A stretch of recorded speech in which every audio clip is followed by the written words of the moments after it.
4th of July weekend. Jose here with sailing vessel Reverie. Right now it's a beautiful day here in Florida, but we're getting ready for Tropical Storm Elsa, so I'm actually working my way to the marina to secure Reverie for the storm. Now, typically boat preparation for storms takes different forms. People sometimes don't do anything, which I think is a mistake. But there's some basic things that you can do to get your boat ready, so I figure I'd share that with you, at least the ones that I'm doing. First thing is you have to stay abreast of the weather patterns and understand which way the storm is coming. What is the potential storm surge, which usually is actually worse than the wind. And you know, for our particular storm, I'll show you what is it doing. The other thing you got to consider is the geography of the area where your boat is at and how that will potentially be impacted by the weather.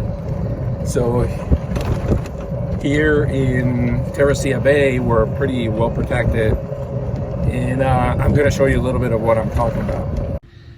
So as you look at the aerial view of Tampa Bay, you're going to see the entrance to Tampa Bay, and then you're going to see the entrance to the Manatee River, which is kind of the way you get into Tampa Bay, especially for sailboats.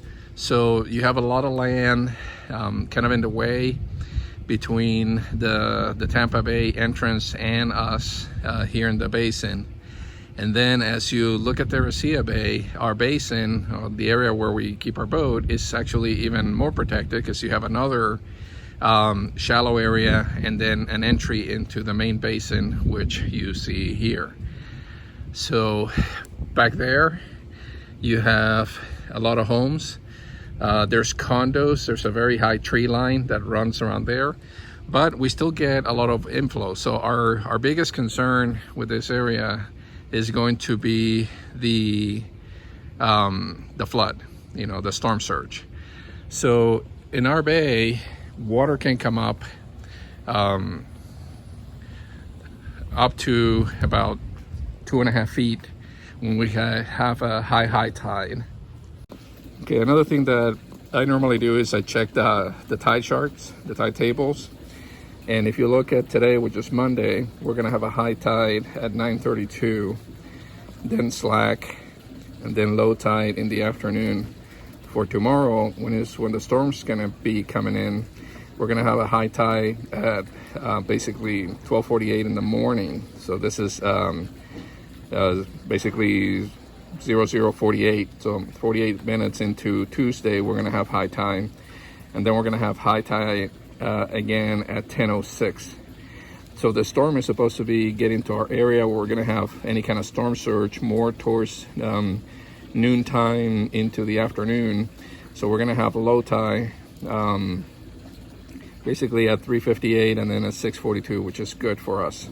So right now we have, you know, almost to full high tide. So if you notice how high Reverie is above the dock, it's basically about 18 to 24 inches up. So that means if we had a 3-foot storm surge, that means that the boat would be 3 foot higher, which means that it would be roughly above the pilot by about a foot.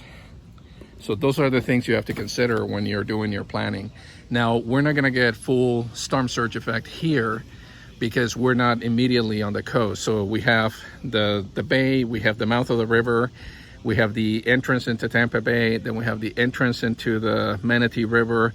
So we would get some storm surge here, but it's not gonna be the full 4 to 6 feet that they're calling for if the forecast remains the same. So what I have to do is make sure that when I tie the boat, I have some fenders up on the high end of the piling, at least center line on the boat. So that way, if the tide comes up, there's something providing a cushion. So when the tide goes back down, the boat is going to be bounced off and it'll slide back down into its current position. Now I have to have enough slack on my lines that it can handle the storm surge. So what typically the problems on marinas is people left the boat tied too tight, and what that did is it didn't let the boat rise with the tide, and then the boat got fill from the transom. You know, if you look at, for example, the power boat next to me, let me see if I can give you a better angle. So if we look at this power boat, the height of the stern of the transom is the same as, you know, the cap. So it's pretty consistent. Now on newer boats, newer power boats, what you have is the transom is half the height. So if you don't leave enough slack on your line, water at some point will start coming over that half height transom, and then it'll start flooding the boat. I saw that recently on a boat over at Cutts Edge Marina. Basically, the whole thing went underwater because it was too tight on the dock and didn't have a place to float. Here, what we're going to do is put some additional lines. So some will be more slack than others. So when the surge comes in, the boat can move up, but I don't want it to slide forward. So if I put too much line and I slide forward, I'm going to end up on top of the seawall. So those are some of the things that you have to, you know, assess as you get ready to get your boat, you know, ready for a storm. So first off, I'm going to start looking at windage. This is not going to be a strong storm, so I am not putting sails down, but I still have to secure them because if they open up, they're going to tear and flap in the wing. So I'm going to show you how I'm going to secure the drums, secure the lines, secure the boom. I'm going to take the top of this bimini and bring the rail down, and I'm going to move the dinghy and put it up on the bow of the boat just to reduce windage on the boat and reduce the effect of the wind. So let me get on board and gonna get started. So from the inside standpoint on the boat, so as far as preparing the boat from the inside out, some of the things you want to do include closing all your through holes. So I'm going to basically close all the valves to prevent any failures of any kind from bringing water into the boat. So another thing I'm also doing is I'm putting some plastic over the port lights. I know those leak, so I'm going to put some plastic to minimize water intrusion, and I'm going to do a wrap around the boot of the mast because I know I get a lot of water coming in through that, and my guess is probably through the channels. So I'm going to wrap that up to minimize any water coming in. Batteries on this boat are fully charged, so if we have power failure, yeah, you can see it right there on our charger. If we have power failure, the batteries will still be able to run the bilge pump and keep things nice and dry on the boat. So let me get rolling with the closing. From our head sail, and I'm going to use them to secure sail. The key here is keeping it from getting uncoiled and then it starts flapping and the boat will start sailing. So I'm doing one at a time.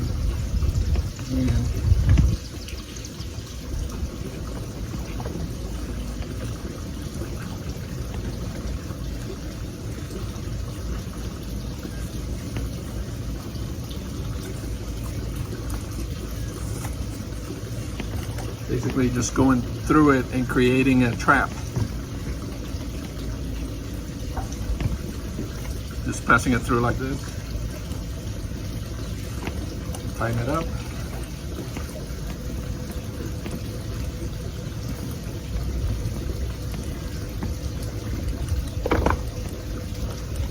And that creates kind of a sleeve with the line to keep the sail from getting uncoiled. Now I'm going to tie this up here.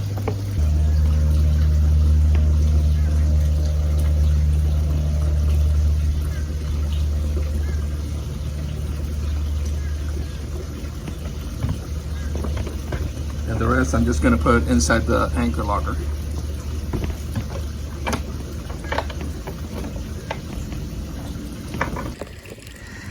The wind is going to try to catch the sail, and it'll put force to basically try to uncoil. So what we're going to do is we're going to put a piece of line through the shackle on the furler, and we're going to secure that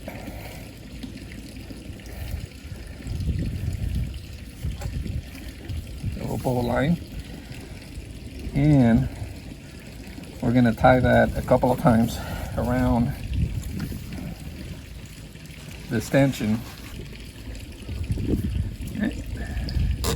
That's 3 wraps. Plenty.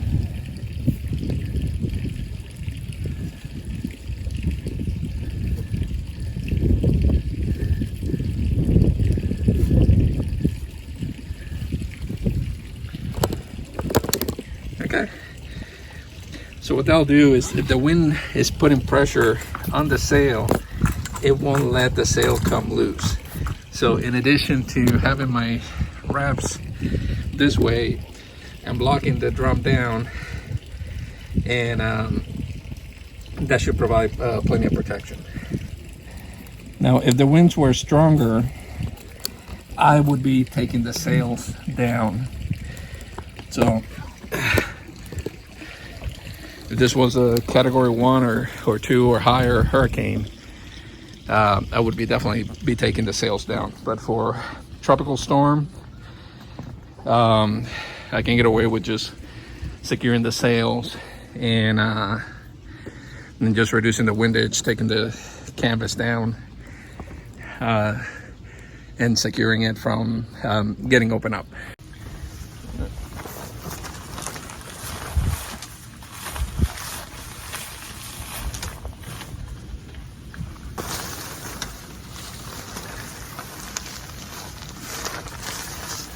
Fun.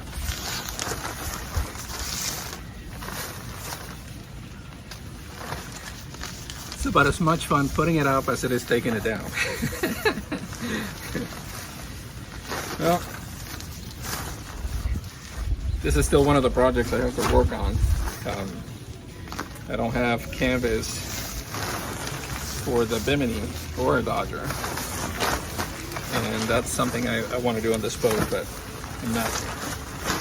There are other priorities, like getting the electric and the plumbing done. So this is probably the last project I'm going to work on. So for now, I just use this inexpensive tarps that provide plenty of shade. They actually take the wind very well, so you can use them when you're running. But over time they'll just rip and tear. But that's just part of the what you live with until you get proper canvas put in. Always start your preparation early.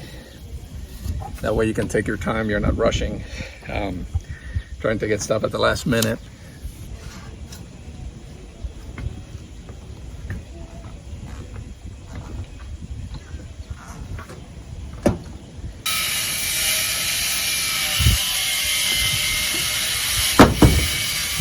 Well, I'm going to take the dinghy out of the water and put it up on the bow and strap it down. Basically, we just use the